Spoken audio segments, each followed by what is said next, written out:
You are now watching The Meech. The February Nintendo Direct has come and gone, and to say the least, it was decent for the most part. Looking back in retrospect, it was pretty disappointing we didn't get any new first-party game announcements, obviously not counting remakes or ports, but there wasn't a lot to denounce. Past Nintendo Directs have given us stuff like Nintendo Switch Online, Nintendo Switch Sports, and the one before this was Farm. Maybe I'm just numb, I don't know, but let's think about it. Metroid Prime Remastered is a full-on remake with a ton of love and care put into it, and the fact that it just shadow dropped was insane. Kirby's Return to Dreamland Deluxe is also a genuine remake with a lot of additional content, and Pikmin 4 just looks phenomenal. Everything about the game, from the gameplay, the gorgeous presentation, and the new mechanics, I love everything about it. It's clear it's a Miyamoto passion project, and it's seemingly worth the nearly decade wait. There are also some really cool third-party games like Samba de Amigo Party Central, and We Love Katamari Reroll. We love Katamari, yes we do, ooh ooh. When it came to the Direct, you may wonder why Nintendo didn't announce yet another unfinished Mario sports game for the summer, or something else to really rile me up. It's because they knew I'd be watching. They're on to me. But that didn't stop them from slipping something so infuriating and just unbelievably appalling after the Direct that I needed to make a video about. Nintendo will be following in the footsteps of Sony and Microsoft and will charge a whopping $70 for The Legend of Zelda Tears of the Kingdom. This was quite a surprise, and not a good one either. Why would Nintendo suddenly charge $70 for a game when $60 has been the standard for years? Could there actually be a justification as to why the price has increased? In this video, we'll be going over the 3 reasons why Zelda is indeed $70, which is what I like to call the Triforce of modern gaming.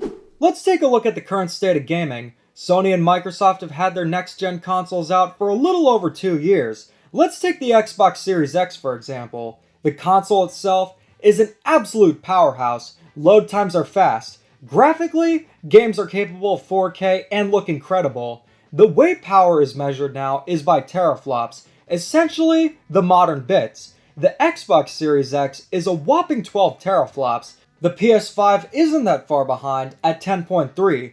Compare that to the base Xbox One and PS4, which had 1.3 and 1.8 teraflops respectively.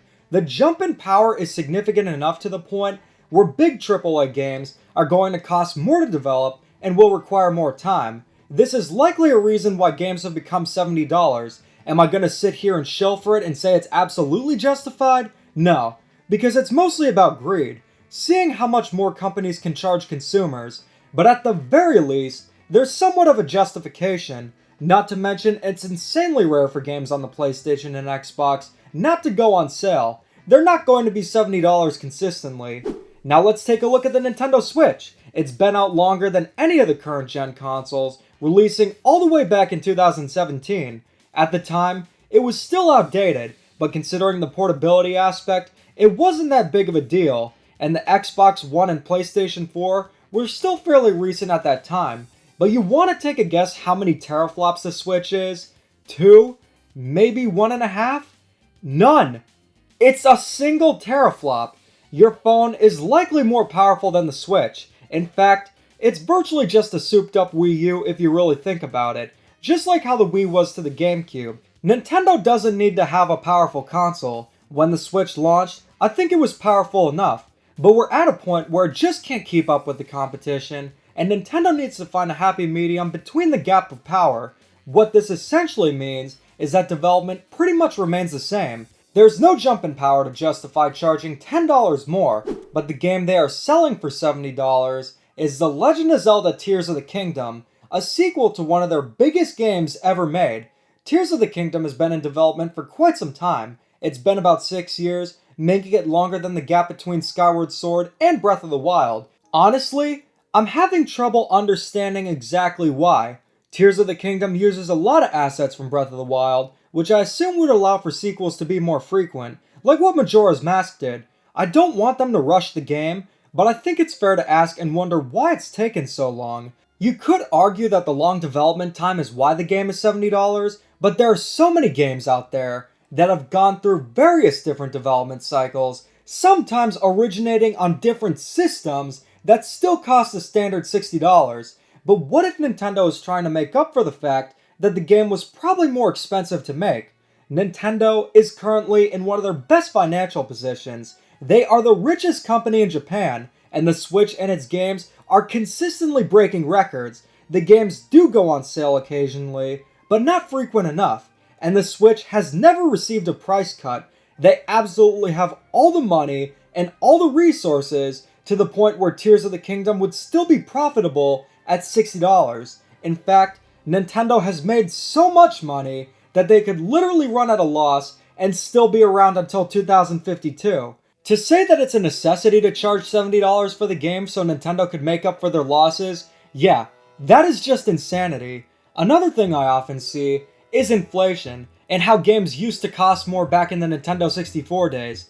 Inflation is true, but even so, while inflation has occurred throughout the years, games have consistently mostly been $60, and back in the Nintendo 64 days, they had to make the cartridges, and chips were a lot more expensive. There's a huge difference between a Switch cartridge and something like a Nintendo 64 cartridge. You gotta look at the cost of putting a game on there, the cost of the cartridge itself.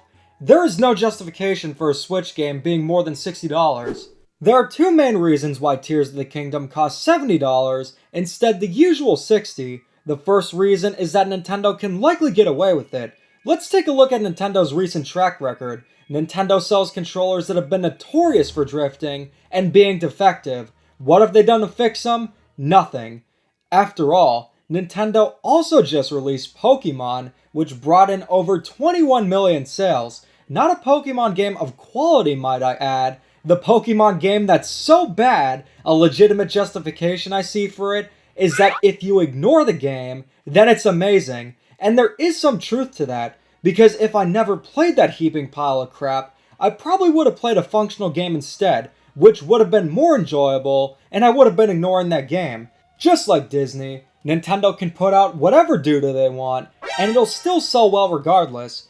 If you think about it, Nintendo products have become absurdly expensive ever since the launch of the Nintendo Switch. The games are almost always $60, including Wii U ports, whereas not even a full generation before, Nintendo sold their games for $20 under the Nintendo Selects line when they got older, and you could literally get a Nintendo 2DS with Mario Kart 7 for just $80, and overall, everything was just far more reasonable. But the quality then was often better. We're not paying more because Nintendo is putting quality above all else. They charge more because they can simply get away with it.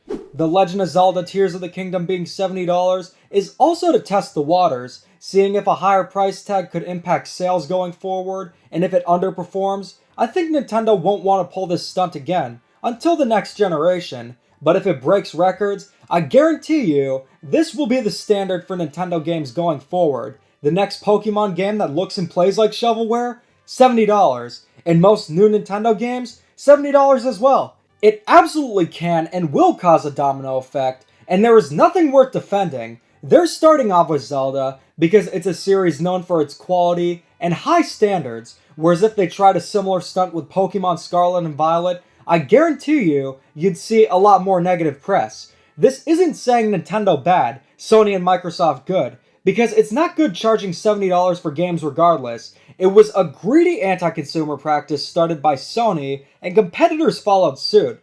You know what this reminds me of? When Apple made the courageous decision to remove the headphone jack, every other company followed suit, and then that eventually led to the removal of the microSD card slot on many phones. Samsung's last phones to have the headphone jack and microSD card support were the Galaxy S10 line all the way back in 2019. You tell me, why the hell would I want to upgrade when modern phones only seem to remove features, and Samsung wonders why sales have been declining? Just because a company introduces an anti-consumer precedent, that doesn't mean other companies should follow suit. What happens when Nintendo eventually decides to bring microtransactions and loot boxes into their console games?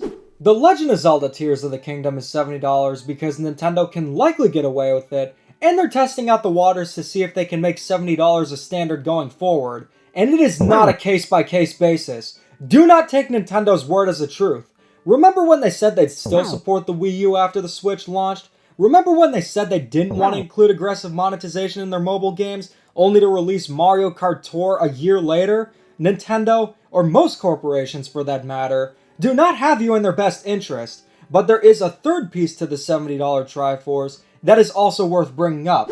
Fanboys have been a thing forever. Usually back then, it was playground arguments about which is better, the Sega Genesis or Super Nintendo. But with the rise of the internet and then the rise of social media especially, it's gone to the next level. I've seen so many people defend this horrible business practice because they claim Zelda is $70 because it's out of necessity, or it's okay, it's Zelda, it's worth it. One of the most insane defenses I saw is that it's okay for Nintendo to do because at least it's not a cloud game, and Nintendo is generous enough to put it on a native cartridge. Like, what?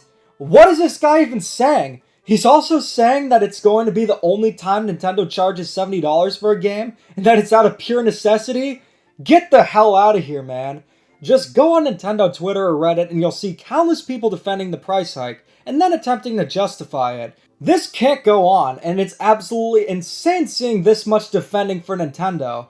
These people literally think Nintendo loves and cares about them, when the reality is, Nintendo doesn't care what fans think. They don't care what you want, they're just gonna do their own thing. And this isn't speculation. Ex-Nintendo employees Kit and Krista made a video revealing that Nintendo doesn't care what fans think, and it's pretty much confirming what I've assumed for years. What do you think about the Twitter drop versus the Direct? Yes. I would like to know, because I know there's two schools of thought on this. And like, why do you think Nintendo is doing this? Yeah.